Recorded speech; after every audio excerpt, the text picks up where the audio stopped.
Welcome to the Bowden Blitz SEC edition. I'm Joe Lisi, joined by former National Coach of the Year, Terry Bowden. Coach, college football playoff is on the horizon. Games start on December 19th, carry straight through the weekend on December 20th. Let's take a look at the teams that made the playoff from the conference. Top-ranked Georgia, winners of the SEC championship over Alabama, 28-7. They finished the season with a 12-1 overall record, followed by Ole Miss, Texas A&M, Oklahoma, and Alabama. Give me your thoughts about the conference as a whole and the top five teams that made the playoff.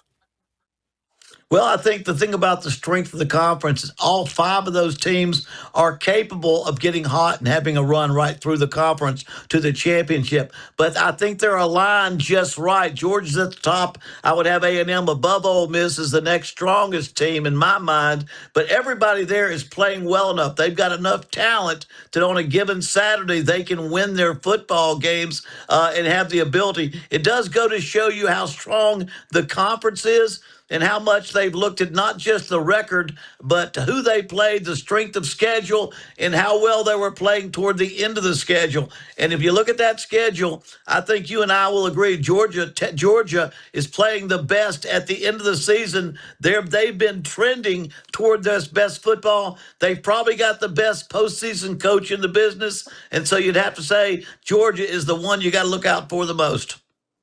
When you look at Georgia's offense at the start of the year, they were hitting on all cylinders and wins over Tennessee and Ole Miss. But in the second half of the season, basically in the second half against the Ole Miss Rebels, when they trailed 21-16 at halftime, that defense took over, never really stopped from that point on. They dominated teams down the stretch, such as Texas and Georgia Tech, shut down Ty Simpson in Atlanta in the SEC championship game. This defense is really coming into form. The other team I would highlight, Coach, has been Oklahoma. They were on the outside looking in the middle part of the year, had to win very close games in road environments against Tennessee and Alabama. They've been basically playing playoff caliber football for the last month and a half of the regular season. That's got to be a benefit for Brett Venables in their first round matchup against Alabama. Yeah, it really has. Their defense is that good that you have to say they are a candidate to go all the way. Their offense has not been quite productive enough. When they play a team that can score points, I think their quarterback is very good, not great. Their offense is very good, not great. Defense is unbelievable. So I think, again, you can't be a one-dimensional football team, but Oklahoma does play well enough on offense. If they go out there and play great defense, and Venables does a good job of that because he runs the defense as the defensive coordinator, head coach, you could very well see Oklahoma running the table as well, getting to that championship game, much like Texas A&M and what they can do, although Texas A&M, again, is a team that shows a little more on offense with Marcel Reed. We're going to break down all of those top quarterback battles in next segment, but I do want to highlight Texas A&M. They were undefeated for much of the regular season, and an 11-0 start, had a very close scare late in the season at home against South Carolina, trailed that matchup 30-3. They prevailed 31-30 in that ballgame at home, a monumental second half comeback, but the loss at the end of the regular season to their arch rival Texas. Does that hurt the team or potentially reset the team with a main focus on a national championship? You know, I've always said that when you win a close ball game or you don't play your best and you pull a victory, you pull a win, that helps you more than it hurts you. It makes you pull together, come together, see what you've got to do, see what you are capable of doing when you don't play well. And so I think that was huge when they came back to win that game against South Carolina. But again, when they showed against Texas, it also shows what they can do when their quarterback's not hot and he's not playing great football. We saw that against Texas and hurt them at the very end. So again, it'll be a game where they have the talent. They have shown they can win big with high-scoring offense. They have shown they can win tight with a great defense. They just got to now be ready to play. Coach, let's talk about hot quarterbacks. Let's turn our attention to the Heisman Trophy. That's this coming weekend with the Army-Navy game and the One Bowl matchup. Boise State and Washington. When you look at the second half by Fernando Mendoza in that victory over top-ranked Ohio State, it just really solidified the fact that potentially Fernando Mendoza would win the Heisman, but Diego Pavia still within striking distance of at least going to New York. Do you give Diego Pavia any potential chance to steal the hardware this coming weekend? Well, I've said that before. He would be my choice. I think he is most deserving being the quarterback or the football player in football that did the most to show how good he is, how much he meant to that football team. But what Mendoza has done, and we've known in the last 25 years, quarterbacks have won the Heisman 20 of those 25 years. What he has done, he's led his team to the undefeated playoffs. He's also made an incredible throw against Penn State to win a game everybody saw, and then he come back head to head against Sayin at Ohio State and outplayed him to win the Big Ten championship. So he has enough pluses behind his name. He'll be hard to beat as far as the Heisman, because now all the games are in the well before voting starts. I just think if there's a little bit of publicity push and people will look at how much a quarterback did for their program and for their team, I still believe Diego Pavia did the most for college football, did the most for the Commodores this season. They were 10-2 overall, had an opportunity to maybe potentially make the college football playoff, but 2 losses on the road to Texas by 3 points and top-ranked Alabama, kept the Commodores on the outside looking in. When you talk about their head coach Clark Lee, he had come out and said that the Commodores had every opportunity to make the college football playoff. They didn't take care of business. Thoughts about Clark Lee's comments about Vanderbilt finishing the year at 10-2, but being left out of the playoff. And quite honestly, he gave accountability to his team for not stepping up. Well, great comments. I think he spoke as a head coach should speak. Their team represents their program and their university, saying, "Hey, we had every opportunity. We lost 2 big games. Someone else deserved it more. They were going to go with what they had. They're going to go to their bowl game because they're excited just to play football and to finish as a team together." I think that's what it was about. And I think as we have seen a lot of the comments, a lot of the articles out there, the athletic director at Notre Dame who criticized openly the Atlantic Coast Conference for the statements they made, chose not to go to a bowl game. I don't think that gives us the type of leadership that we need to lead those players and said, hey, we don't take our ball and go home when it doesn't go our way. We take what happens. We say we did our best, and we'll go from there. And now we saw Notre Dame and some other schools opt out of the bowl system, yes. 5 and 7 teams overall. What does that mean moving forward? Because, again, we have talked about how important the bowl season is to respective cities, to some of these teams that maybe never challenged for a national championship or a college football playoff. Do you feel like the student athletes are being affected, or is this their decision to potentially opt out and maybe move on in the transfer portal? Yeah, the calendar is screwed up. I mean, the calendar for portal transfers or NIL, for coaches leaving, for recruiting and all those things is a little bit, it's not in sync right now. But I do believe we should have stayed with our bowls. We should not back out. We have been very fortunate to have cities and communities around the country support college football with postseason play in the sense of bowls. I've been a part of bowl games since I was a kid. My father being a head football coach, me being a head football coach, and my brother. It's always been about taking your institution to a bowl game as a reward to the players. I say we should have played this year out, then make a decision next year to decide what to do. When we come back, we'll look at some quarterback matchups in the SEC, coming right back on the Bowden Blitz.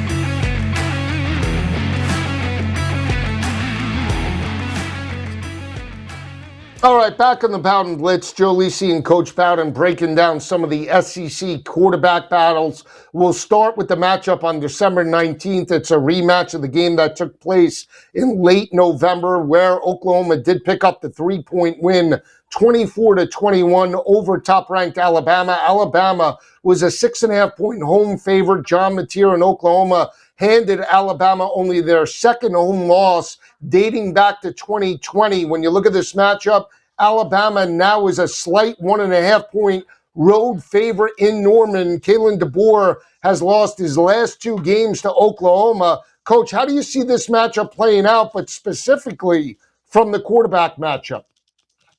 Well, that's one of my favorite games. And again, it is going to be a quarterback matchup. I think Mateer gives you a steady quarterback. I don't know, he knocks your socks off every time he plays, but he is so steady. And when you've got a great defense like they do, and a quarterback that really just manages the offense, tries to play a clean game, I think that's what you get at Oklahoma. And that's why I kind of favor them a little bit. But Alabama, their quarterback, Ty Simpson, has really been one that has impressed everyone through much of the season. He got outplayed at the end by Gunnar Stockton at Georgia, and we saw a little bit less of what he's able to play. But he's going to probably bring his best game, and most of the season, that's what he brought.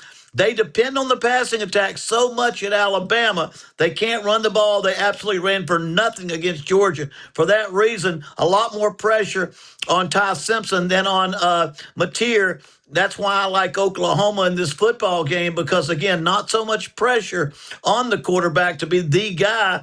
And, again, Alabama, unless they can fix their running game in the next 2 weeks, which they have some time to work on it, they're going to struggle for the same reason I thought they would throughout the season. They don't run the ball well enough. Coach, when you look at this team in terms of Oklahoma, if Mateer, let's say, wasn't 100%, and there's really no telling with that thumb, he had thumb surgery in the middle of the year, the extra 2 or 3 weeks of preparation might actually benefit him even more if he was just a little bit banged up on that hand. Do you see that being a positive where it gives an extra time for Mateer to potentially heal up? I know he put up 300 plus yards against LSU, but did throw, in fact, 3 interceptions. When you look at that, give me your thoughts about the health aspect of John Mateer. I think when you have an injury to your throwing hand, every week is a positive in which you get better and better. And we don't know how much that's caused him to be off of his game. As we watched him play, like I felt like he's been a good quarterback, but not a great quarterback. He runs the ball smart, but not elusive quite as much. But I promise you, every week he has off is only going to help him get closer to his maximum ability and be the best quarterback he can be. And with their offense, with their football team being so dependent on a strong defense and not being able to score a lot of points, he needs to really be at the best of his game for them to progress through the playoffs.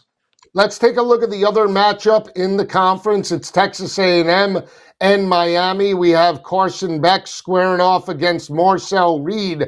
When you look at this matchup, Marcel Reed is a dual threat. Carson Beck, prototypical drop-back passer, did have some struggles in games and losses against SMU and Louisville. When you see this matchup, Beck going on the road to Kyle Field, give me your thoughts about the quarterback aspect, Miami and A&M. You know, I think that stat, what it doesn't show is the rushing yardage of both quarterbacks. I think of Marcel Reed being a much bigger threat. When the quarterback has to do the things that win the game, his ability to run the football, to extend a play by moving around, getting out of the pocket and still throwing the football, that's where he exceeds the talent of Carson Beck. On the other hand, look at Carson Beck is a little bit higher percentage thrower, probably more of your prototype NFL type quarterback who can throw and dish it out. Got more experience just because the number of years he's played in big games. So it ought to be a great matchup. I just like the dual threat capabilities of Marcel Reed against good football teams. But I do think Miami has an overall team that can compete with Texas A&M. But I give Marcel Reed and Texas A&M a bit of an edge when it comes to how well the quarterback can play the game. And when you look at just the atmosphere of Kyle Field in College Station, right? that's a different animal than anything that Miami's played in a road environment up until this point. They did go into Dallas Fort Worth in that matchup against SMU, and they lost as a 6.5 point road favorite in overtime, 26-20. Maybe for Carson Beck being battle tested and playing in SEC championships, but for that team as a whole to go into 110,000 plus fans with a college football title potentially on the line and a semifinal playoff appearance, a lot of pressure on Carson Beck and the Hurricanes to potentially step up. Well, and it's the entire offense because what a great advantage it is to have a bye, and for the next four teams to have home game. They've all got great stadiums, and Texas A&M may be the best of all stadiums. And it's not so much the quarterback that has a difficult time in those stadiums, but you watch to see how many illegal procedures, how many times the offensive line can't hear the snap count, how they can't communicate well in an environment like that. That's the most difficult thing is for the offense overall not to have two or three series where the procedure penalty or a procedure or an execution penalty affects them and costs them the football game. Let's take a look at the last matchup. Trinidad Chambliss, Jake Retzloff, Tulane, and Ole Miss. How much will Chambliss miss Lane Kiffin, or will Charlie Weiss have Chambliss hitting on all cylinders? You know, it's going to be amazing. I think of all the people, I think it would affect him more than others. He just seems so attached at the hip to Lane Kiffin, their popularity, their story, the way they picked him up late where he wasn't sought after by a lot of teams. He kind of came in with this season as someone no one expected. I think Lane Kiffin made great decisions to stay with him, and they've handled it so well. But again, I have to wonder what behind the scenes is happening in his mind, in his group of people that represent him as he get pulled to the scenes. But he's had a great season. I see he seems to have handled every difficult situation so far as well. Nothing seems to be too big for this kid. And he goes in there, and I think he'll be able to handle the situation pretty well. Obviously, his biggest game coming from by the way of Ferris State. We know Jake Retzloff did play at BYU last year, had that team undefeated, looking for a potential Big 12 championship. When we come back, we'll take a look at some of the other matchups in the college football playoff. Coming right back.